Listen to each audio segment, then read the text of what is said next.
So I'm not going to go through, I'm not going to pretend I'm Johnny Carson and go through I'd like to introduce William Nudera. Um, for those people who don't know you, very quickly, um, Bill is, I've sort of only known him, never met him, I've only known him online. I knew him because he was the person, interestingly enough, that Dentsply Sirona went to for their, it sounds ridiculous, he was the icon, I guess, for their marketing.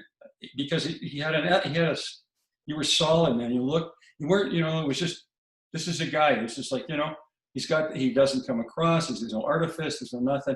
That was how it projected. I mean, you're not doing that any longer, but what you've done, from what I can see with your webinars, is you kind of said, this is where I am. Place my flag. This is my place. This is how I see where I want that to be. And that seems to be what you're doing by virtue of this webinar series that you started, as we were just talking about. Mm-hmm. So I guess the immediate question is, you sat down one day and said, gee, I got all kinds of time in my hands, which I doubt. And you said, I want to start doing webinars, which in and of itself isn't that easy to start pulling together. So, you got to write the scripts and all that kind of stuff. So where did this come from, Bill? So, we're all on social media and we're all posting cases, and I would write my cases up just like everybody else and throw them on Facebook and Instagram, and there'd be some chats about it, some interaction. But it's difficult to create this narrative online with just me typing. And for me, it's my personality that comes out, and I get passionate about cases, and I couldn't get that passion into words. So I figured I wanted something that was more long form, and something that I could, go off on my ideas and my thoughts and get my passion behind the work that I do. And I figured that starting an educational channel, as opposed to typing what I wanted to say, just go out and say it and describe what I'm saying in video form, because that's my niche. Is I like, I like photography, I like videography, and I feel very comfortable in front of cameras, in front of audiences. So why not put myself out there and vocalize what I'm trying to do, as opposed to try to describe what I'm trying to do? And the key thing to this channel was I wanted to develop some cases that we would follow in real time almost, and not just cherry pick the good ones and show you what works. I want to show you what doesn't work as much as I want to show you what works, because that's important. Because in this day of social media, if you look on Instagram or Facebook, everybody posts these great cases, and they're beautiful, by the way. Yeah. It gives a false sense that everything looks that way all the time. Absolutely. And that's just not real life endo. Is even though it doesn't look good, doesn't mean it's not going to work. And just because it looks good doesn't mean it's going to work either. So I'm trying to be as transparent as I possibly can by putting these cases out there and seeing what they look like 6 months down the road, whether they work or not, and kind of just, see what the outcomes are going to be, and as I see them. Yeah. And I know you don't care that there's been a response. You were very, very vocal about that. It's a passion play, right? Artistic people do passion plays. It's just what they do, because, it allows you a level of creativity that, I'm not suggesting endodontics isn't creative. It is, but there are borders and boundaries. So it's not creative in terms of artistry. It's tooth, it's a root canal, and it's going to look good in an x-ray. Patient will heal, okay. But you're restricted by the limits of it's going to end up as a tooth, right? No matter what you do, it's a tooth. But what you're talking about taking something very amorphous, I believe, and, putting your mind to it, your creativity to it. You came up with a design. You obviously, the production values are pretty impressive. It's not like you've gone to a live stream studio and sat there in front of huge green screens and, TV camera, video cameras. But it's done extremely elegantly, very professionally. And it obviously takes up a lot of your time. I can't imagine it's like, it's interesting. It does take time, but it's a hobby. It's not. I eat this stuff. I breathe this stuff. I sleep this stuff every day. Every waking moment of what I do has something to do with endodontics. And I think I drive my family nuts, because I work all day in the clinic doing endo, and I come home, I sit in front of the computer putting cases together. And you're right, it's no small feat to set up a little studio in my house. It's no small feat to sit there and have to edit all that video. But you know what? It's fun. it's fun. If I wasn't doing that, I don't know what else I would do, to tell you the truth. Well, you've got nothing to do. You could play music. You could do all the other things that you do. But what was I don't know how quickly I glossed over it. But you were in the Air Force. You said you went to a military high school. You said I you went. did. I went to a military high school right outside Chicago, and that was my first introduction to the military. And I left that high school thinking I wanted nothing ever to do with armed forces ever again. And it just so happens that the Air Force offered me an opportunity where it helped me pay for some of my dental school education, and I gave them a 3 years in return, which actually molded me into what I have become. And so it was a really, really positive environment and move for me to actually make that transition into becoming a military dentist as a general practitioner, and then using that as a stepping stone to then parlay that into endodontics. Well, you also said something very interesting. The whole concept of this is passing the baton. We all live well, we do well, we make a nice living as dentists, whatever. You spend a lot of time by choice, whether it's personal or professional. But at the end of the day, you're treating patients, but it's like your children, you leave something personally, and isn't it somewhat logical that you would leave something professionally as well? Both are they're the foundational pillars of your life. No And doubt. I get it. Everybody's got their own 100%, but you want the best for your children, and at the same time, you have children. They're just called patients, and so you've got two families. And it just seems to me that passing the baton to both makes a lot of sense. Yeah, I agree. And it's funny you say it's like children, because I have pictures on my phone, probably more of my root canal treatments than I do of my children. So Yeah. I don't know. Go figure. Well, no, but it's like, you raise your children, you mold them, you do whatever. It isn't just the root canal. The root canal says to you, I accomplished something for that person, right? I did a nice job. I followed my skill set. I followed my experience. I pursued excellence. But at the end of the day, there's a person that benefited by it. And so Mhm. that's the feeling that's good. I mean, it's why we market and all that kind of stuff. But by the same token, when you were doing this, you won awards. You ended up as the key opinion leader for Dentsply at Tulsa Dental before they got bought out by Sirona. But what you did say to me that was very significant was there was somebody when you were in was it GPR? I guess it is. Is that what they do in the Army, Yeah, Air a Force? GPR AGD type program. Yeah. GPR, Mhm. okay. But you had somebody there for you, right? There was actually an endodontist there that was helping you get going. So the key thing about my program was, yes, we had an endodontist at our base, which was beneficial. And the first base, the endodontist taught me a lot. He was part of their program. But it was my follow-on base. I was stationed down in the panhandle of Florida for 2 years, right on the beach. It was a wonderful, wonderful time. But the endodontist at that base, he was a board-certified endodontist, and he saw that I could do endo, but saw some areas that I was struggling with. So for 2 years, I would take all of my endo cases and I'd go in his office at lunch and we just chat about endo, Nice. what I did well, what I didn't do well. And he was very frank with me. He said, this is what you have to do. And this is how you learn. And eventually I'd go into his office and I'd say, hey, look, I got lucky. He goes, no, Bill, you're not getting lucky. You're just getting predictable. And that's how this whole phase of predictable endodontics and all that stuff just came about. And the concepts and techniques, a root canal is a root canal is a root canal. We were talking about that earlier. Doesn't matter what you use to get from point A to point B, the concepts and principles are the same. And those concepts that I learned from that mentor 20 years ago are the concepts that I still teach, I still do. And I'm on staff at the University of Illinois, Yeah. Chicago, and I teach residents. So for at least since 2010, I've been volunteering my time at the university, and we train endo residents. We train them on those same concepts because the concepts haven't changed. The technology has, but Right. we're applying them with the same basic core principles. It's interesting. I'm going to throw something at you. I hope whoever said this to me doesn't take offense, but I was involved with a dental organization on it's a CE provider, and obviously there's a council that arranges for it. But what was interesting was some of the folks that had sort of they're not twilight of their careers, but they obviously had lengthy careers at this point. They were very uncomfortable with the ethos, the work ethos, and the sort of not the ethics, but the ethos of as they call them, the millennials that were coming up down the pike. And I'm kind of looking at it and I'm going, you were there one time as well. I don't care whether you were a boomer, Generation X, Generation whatever. you know, what, but every generation, it's the Paul Simon concept, you know, every generation throws a pop star up the pop charts, right? No matter how it goes down, somebody's still got to make that climb.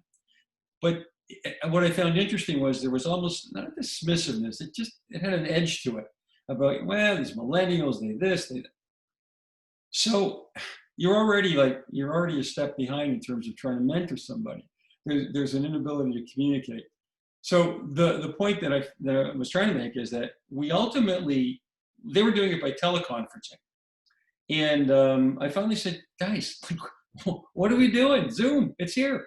So the first one, well, I don't know. Some guys were trying to do it on their cell phone. They were standing there like this. You know, the light was here and all you could see was a shadow over their face. They finally got it. But it was interesting how when they were talking face to face, it wasn't as easy to say what they were saying on the phone, right? You know, they weren't going to be, well, these millennials, right? Suddenly it was coached. So the point I'm trying to make is that what seems to be happening because of COVID, as horrific as it is, I think for the first time in a long time, people are fully understanding what community is because they can't participate as a community. They're socially distanced. And suddenly they realize the joy of being together as a community. So the purpose of this was, I was telling the story, my daughter is an osteoporosis specialist. She works in New York at the hospital for special surgery. And so what she does is she does evaluations for all of the orthopedic surgeons, and she has her own private practice. So when COVID hit in New York, how are you going to look after all of these people? So they have been talking now about expanding their footprint and doing telemedicines, where she's going to do online evaluations, triaging this, that, and the other. And they were going to do it over a 2-year cycle. And as I said, they did it in 2 weeks because push came to shove. So the point of the conversation was, and the business behind 1-800-ENDO-HELP was, whatever it ends up being, wouldn't it be interesting to try to set together a movement on social media with the same passion you're demonstrating with your webinars, to try and do the same thing to get regional groups to set up online systems. There's no cost. It's a negligible cost at best. It's not bricks and mortars. So, and to try and create a structure where you could put people together cohesively and literally man the phone lines as often as, like conceivably 24/7 if possible. So I mean, is this crazy? I mean, is this like, should I get out of the house more these days, or what's the deal? I don't know. You know, when we look at education, specifically endodontics, we can't be focused on our, I live in Chicago, and we live in our own little bubbles, and especially in the United States here. When I was first starting to, by the way, let me just regress. I'm a huge advocate for general practitioners doing quality endodontics. Good. Because just too much endo out there for specialists to do everything. And we need everybody to do quality work. So when several years ago, when I first got into educating general dentists on how to do root canals, I got a lot of pushback from some of our colleagues, like, why are you teaching them? You're showing them our secrets. Well, I'm not really sharing anything. I didn't invent any of this stuff. It's all out there anyway. But the whole point of what I'm trying to say is beyond our little bubbles that we're so focused in, there are countries out there that don't have access to this education. So if we can reach those people and those dentists that really truly need this help, that's what we should be looking for. I mean, we shouldn't turn a blind eye to our particular communities because we're open to them too, but we're really trying to cast a wide net here in order to get those communities that just don't have what we've had the privilege of having for so many decades here. So, and I'm willing to throw my hat in the ring there and see what I can do to help others benefit from what I can teach them, and hopefully what they can implement. Well, I mean, this is an idea, like anything else, an idea without an execution is just a lovely thought, but that's it. I don't know if this will happen or not, because it's not going to happen tomorrow, but the whole thrust of it is, it's going to take, I think there's going to need to be somewhat of a mindset shift. We're talking to each other online right now, okay? But the talking that's been going on voluminously has been more education. So it's like, okay, this is how you do a root canal, this is how you take a separated cement out, blah, blah, blah. And when they talk about COVID, they're talking about, well, you got to do this, this, and this. Once again, there's an integration scenario that isn't somehow, the cohesion isn't there. Every dental practice in the world, when this is over, is going to have to revamp their infection control. No matter how good you thought it was, no matter how many MacGyver, shields and, you come up with, safety pin and you do this and the other. That's not the way of the world. There are going to be cost considerations that are going to be passed on to the patients, which if it's being passed on to people in countries where that isn't really readily available, you're going to see, again, a further decline. So at the end of the day, we've tried forever to teach people prevention. But prevention, you put fluoride in the kids' teeth, you do pit and fissure sealants, you teach them how to brush and floss, whatever. And yeah, it's good when they get older, it's a benefit, but the child or the parent, it's not like you pay for something, you buy something, right? You pay for the fluoride and it's yeah, that tastes yucky, but a bubble gum, right? But there's no reward. Okay, there's no immediate reward. So we push prevention, essential, without question. But when somebody's in pain and you get them out of pain, that's an immediate reward. So we're going to have all kinds of time. This isn't over by a long shot. No, not a chance. It's funny. I did another interview this morning for a channel called Burst TV. What's it called? Called Burst TV. It's a YouTube channel. Okay. And they've got a small following. But we were discussing, PPE and what dentistry is going to look like. And I know you've had several people on these last several weeks. And by the way, what you're doing is fantastic too. Thank you. By getting a global community together. And I'm really privileged to be part of it. And I thank you for that. Privileged to have you. What we were talking about today is how we changed our protocols. And it's funny because a month ago when this first came out, we'd get some phone calls from patients, what are we doing? And I tell my front office, I go, when somebody calls and says, what are we doing about COVID? I was like, well, tell them we're doing nothing because we practice universal precautions. We've always treated everybody like they have an infectious disease. But we quickly realized that we have to change something. And we then had to then adopt these new protocols. But my mindset was, well, why should we do anything? We should be practicing this way anyway. But that's just not the case. We know more now, and we did change our protocols. But it was I had to actually had changed, a little bit of how we were answering the phone, because I'm like, yeah, we have to let the patients know that we are doing something, because we technically are. We're doing a lot of stuff differently now. And those of you who haven't been out there working, I've been in the clinic just about every day. My partner and I, we split our days, and we've been working ever since this whole thing started. So we've never closed our doors. And those of you who haven't worked in this PPE, these N95 masks and all this gear, it's tough. You can't breathe. You've got to practice differently. I heard you the other day when you had Miguel Stanley on, and he was talking about slow dentistry. He's absolutely right. Not only you're going to be forced to do this. This isn't because first of all, you should slow down and do it well anyway. And I like his concept, but we can no longer let that sodium hypochlorite soak and jump to the next room to do a suture removal or do a quick check or do a quick consult, because we got to ungown and gown back up. We are changing. My partner and I are right now discussing how we're going to be strategically scheduling our patients so that when this does happen to become a full schedule again, how are we going to, because people aren't going to want to wait. They're going to want to have their appointment times, and we need to figure out how we're going to get them in on time, but yet still be protective for everybody. So it's a game. The old days are gone, my friend. That's not possible. No doubt. You can't just hop from operatory to operatory, because you got to ungown, do your thing, do this, that, and the other. It isn't like you're wandering around in your scrubs all day and communicating like you're basically a carrier, right? Mm-hmm. And Miguel's absolutely right. There's no question. He's been espousing that forever. But it's intriguing because what you just described is the fact that there's going to be cost considerations, time considerations. The point about patients not being willing to wait, they're not. They're already trying to open up the economy without understanding that the risk factors of a second wave or, hotspots and heights, peaks, it's going to happen. You don't have to be an epidemiologist or a microbiologist to recognize the obvious result. You can poo-poo it, dismiss science, you can do whatever. However, it's going to be another shift. You're going to have to convince patients that they do have to wait, that this is their responsibility as well. It's not just them that's being made to wait. They're obviously being taken care of, but if they kind of bend the rules, even in your office, somebody else is going to suffer. That's right. So dentistry is going to have to go through this massive paradigm delivery shift. And at the same time, it's like they're going to come for root canal, but how many people are going to wander around looking for a veneer? Oh, you know what? I have some spare cash. I want a veneer. They're still trying to pay off their bank loans or their mortgage. It's not going to, there's going to be a whole structural change in the way dentistry is being pursued, which brings it back to this business of people in pain. And it is endodontists, you know, whether I've been an endodontist for 5 years or 40 years, we're first responders. We always were.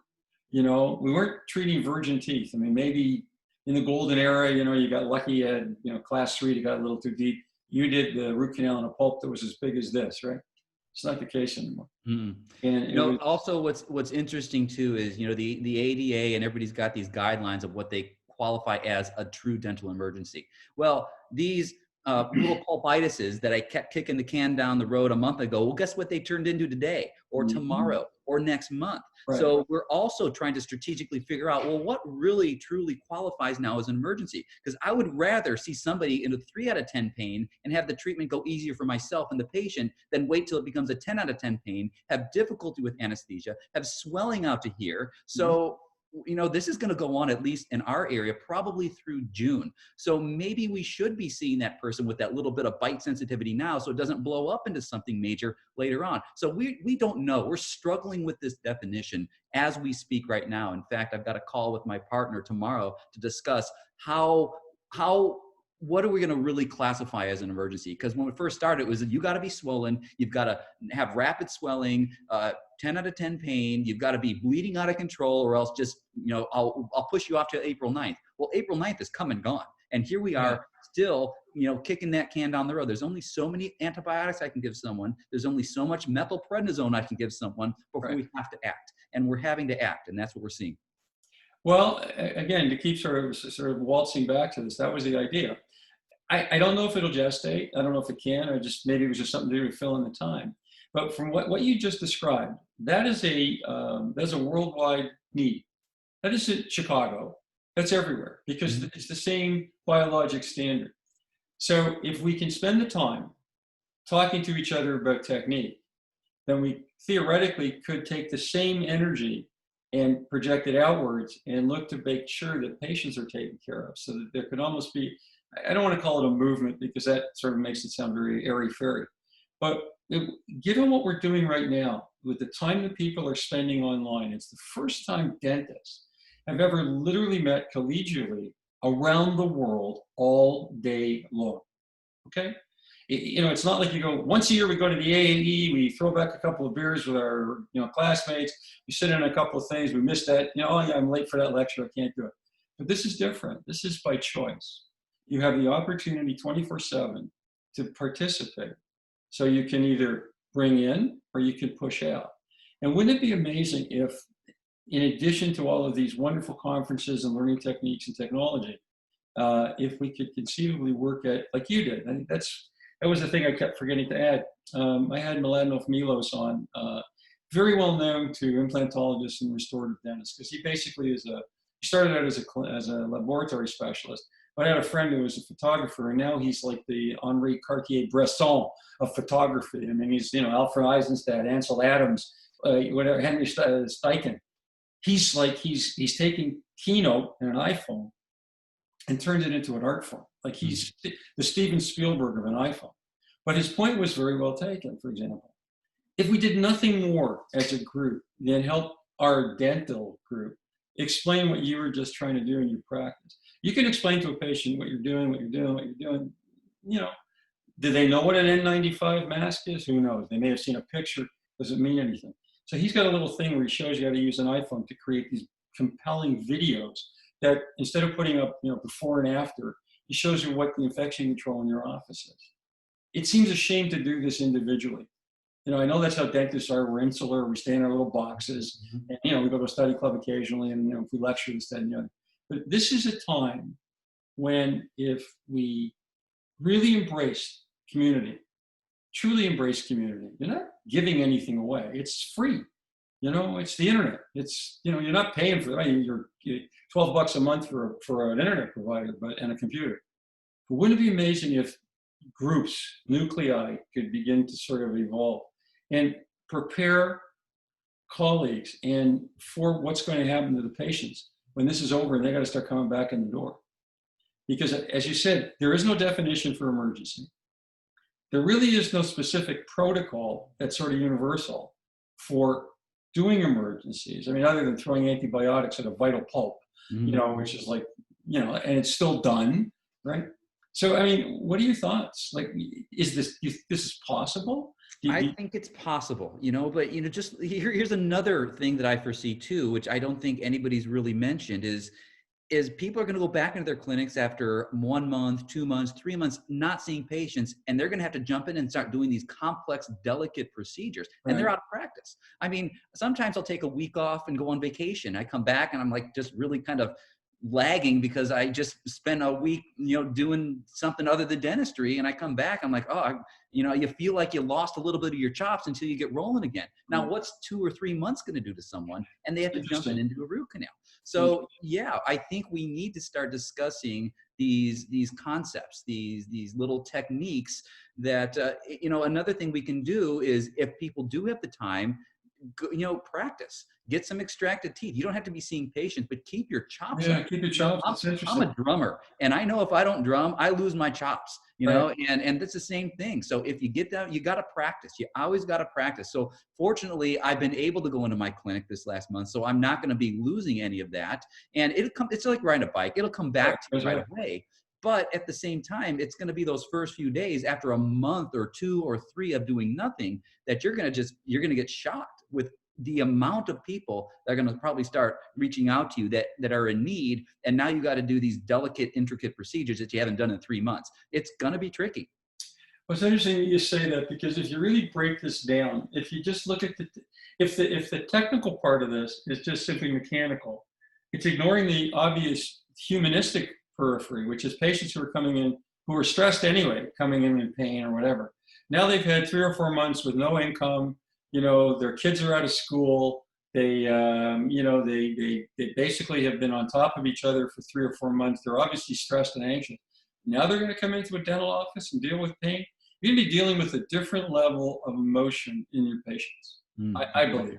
You know, they're going to walk into your office. They were already like, oh, I need a root canal or pain, whatever.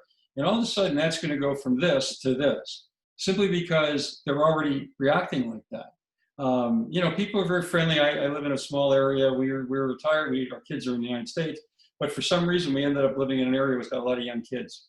So I'm cool. I go out, you know, we keep our distance. We got our gloves and our mask on, and I kind of waving at the kids, you know, throw a ball back and forth, whatever. But I can already see the parents are having a rough time, right? They're locked. The kids aren't at school. They're not at daycare. They're locked in their house 24/7. That's going to translate into society. I'm not talking about the lunatics who are in front of government houses and all that kind of stuff. Normal people who are going to have to reignite their lives. And in our profession, learning how to use X, Y, and Z file on a webinar means nothing. You know, like, who cares? You know, like it just, but it would be interesting to see people talking more about dealing with the humanistic side, trying to establish a certain understanding of what they're going to confront. You got infection control procedures that are now going to be routine. Like you said, you can't wander from operatory to operatory, stick your hand in their mouth. You're going to have to redo the whole thing over, regown. The operatories are going to have to get done. So that's one part. Then you've got team members who probably are just as edgy as the patients, because these people have also had time off. There's a psyche and a psychology to all this, and I think it's going to be an issue. Your point being well taken. It's not just our chops that are off. It's the patient's chops that are going to be off. They're trying to get back. They're trying to get back into a life, and your staff is going to try and get back into a life. So the concept, whatever it manifests as being, it's an emotional and clinical support system that won't be the same wherever, but it's a philosophy, perhaps, like Miguel and his slow dentistry concept, which makes huge sense. Perhaps the other alternative, the option or the ancillary part of that is maybe we should start looking at what you're doing and what you started to do, which was step back. This is my interest. I want to communicate that education. I want to communicate that knowledge. It will be my legacy, which I leave to my children. I leave to my profession. And so the question is how to go about doing it. And the way to start it was having a chat with you, my friend. Because if anybody was going to figure it out, it would be you, especially because you're a drummer. And that's very important. So your partner, obviously I take it everybody in the practice is on side with this. I'm sorry, repeat that? Your practice, like obviously this is everybody's in harness, the partners. Your staff is being trained at the same time? Oh yeah. So here's what we did, and I wrote a recent article for this for a magazine or a publication, online publication called The New Dentist. It was about how we strategically approached this epidemic, or this pandemic, I should say. Is we decided to split our staff up into two separate teams. I've got myself and my partner, we're the two business owners, and then we have an associate. So we have 3 endodontists in the practice, and we have 11 staff members. So we have 3 teams, 2 active and 1 on standby. And each team consists of 1 provider or dentist, which is myself or my partner or the other dentist, 2 chairside team members, and 1 front desk team member. And we have the teams working 5 days on, 5 days off. So we rotate weeks. And if one of the team members happens to become symptomatic, that entire team will then become quarantined. And the second team will then take over until the quarantine period is over. Heaven forbid both team members or both teams become quarantined. We have a third standby endodontist with another team ready to step in, because we feel that it's our duty to stay open and keep people out of those overcrowded emergency rooms. So we feel a need to do that. I'm military, I'm Air Force trained. My partner's a Navy guy, he's Navy trained. We opened our practice together. We're cut from the same cloth. We are so disciplined with our systems and our regimen. We have trained our entire staff, and we have protocols in place. If you go into our sterilization, we have steps. We have everything on the wall with what we need to do. We've introduced a new cleaning system, and we're introducing hypochlorous acid and electrolyte to start cleaning things. We're getting fogger. Stop. So you're doing what? Say this again. We're starting to clean with electrolyte. Remember 10 years ago that Sterilox? Sterilox, yeah. Well, Sterilox is no longer in business. I don't think they're a company anymore. But what they were doing is that they were using electrolyte. They were using hypochlorous acid to clean everything. Right. Well, you can get these home hypochlorous acid machines that we can start introducing into our water lines. So we're mixing now into our contained bottle systems. We're doing a 40 part per million hypochlorous acid through the high speed, through our water lines, because it's the same stuff they're spraying on the fruits and vegetables in the grocery store to keep them clean. And so it's going to help keep everything clean. And then we'll run a 200 part per million hypochlorous acid through the water lines to keep them clean. We'll do line tests, and those line tests come out with no growth. So that's another thing that we've adopted here too. So it kind of, it's a little bit of a mental shift on how are we going to just make this magic water that cleans everything. But it's, there's a lot of science behind this stuff. And again, I would encourage anybody who's listening to this to go out and research on their own. But this is something new that we just really implemented within the week. And it's something that I'm going to actually probably bring home with me too, because you don't have to go out and buy these $1,000 machines. I think they're like a couple $100 if you get them on Amazon, and they're in-home hypochlorous acid makers. And it's a machine, and it's very simple to make. A little water, tap water, vinegar, and salt. And with 8 minutes, you've got this huge bottle of 200 part per million hypochlorous acid that you can dilute per operatory of your closed water system. So that's something that we're implementing as well. Where'd you hear about this? Well, I mean, the idea is from Sterilox and way back when. A lot of TDOers have been doing this for a long time. Right. So again, I'm not taking credit for this. This is something that I'm piggybacking off of something they're doing. And my residency class that we graduated in 05 from UIC, we've got a chat group that we always are talking back and forth with each other. So some of my co-residents were starting to talk about how they've been using it. And one of them has been using it for 10 years. He says he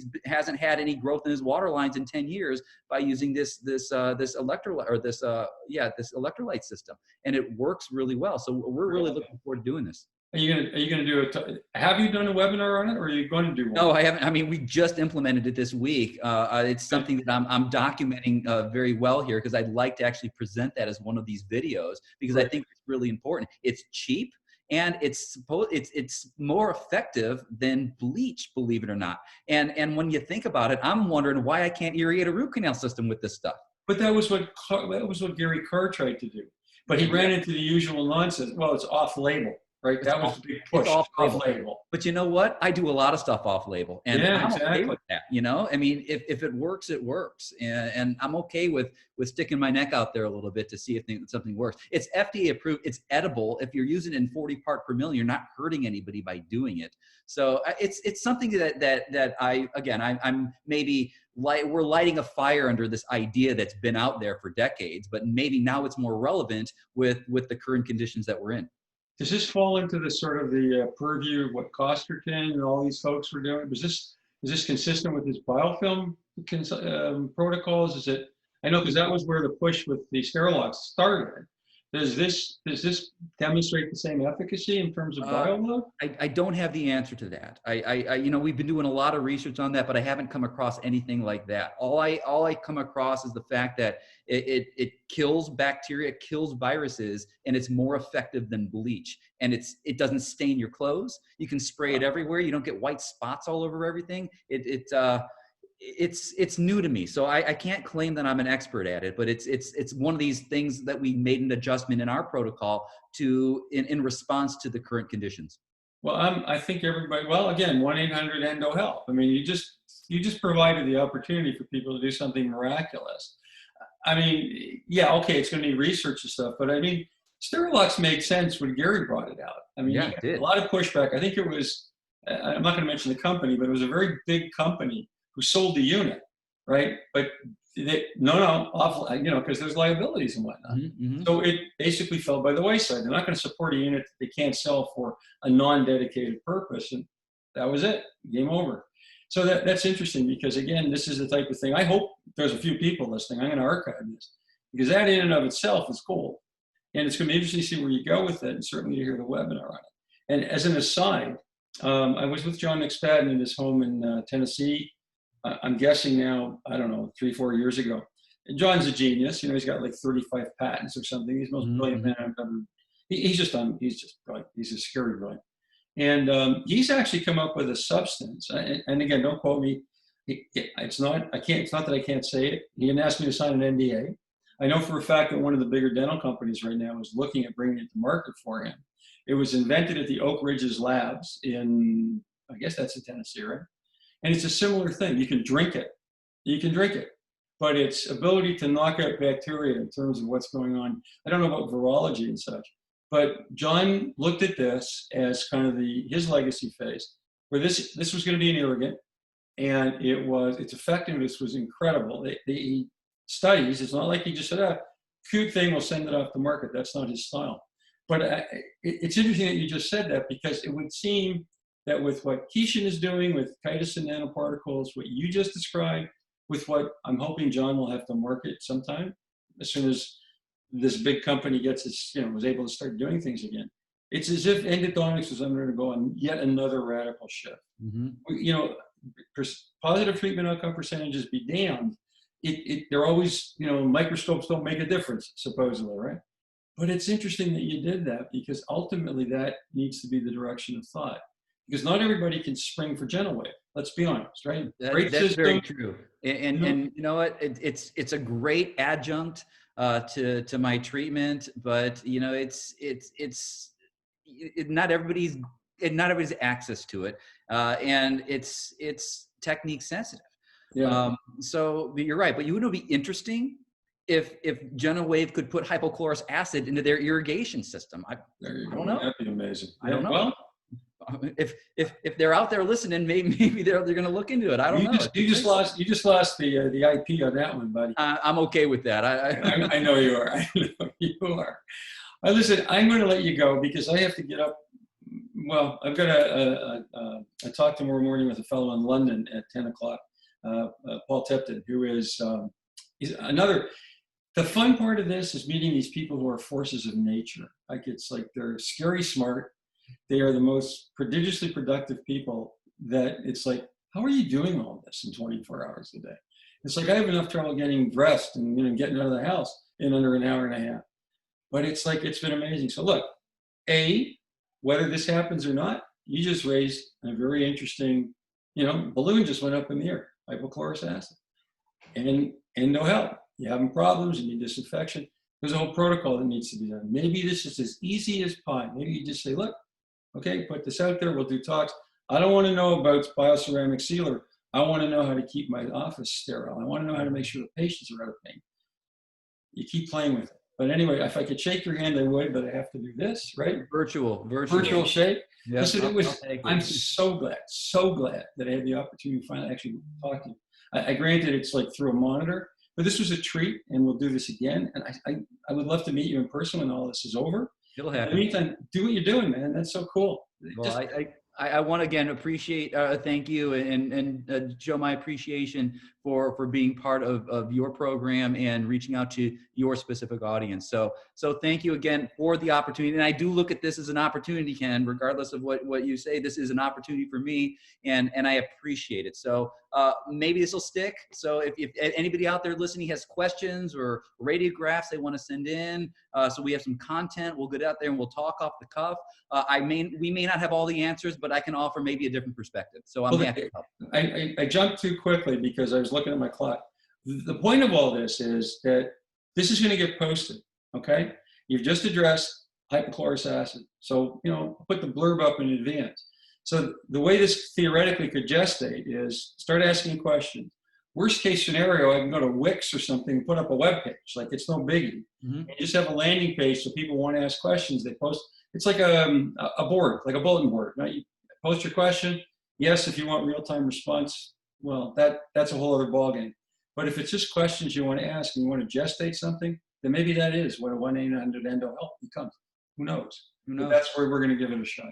Right. Thank you for doing this with me. Thank you for coming along for the ride. I really appreciate evening. We'll talk soon. Say goodnight to your daughter and tell her she's amazing. And the two of you, what was the last song I heard you guys play?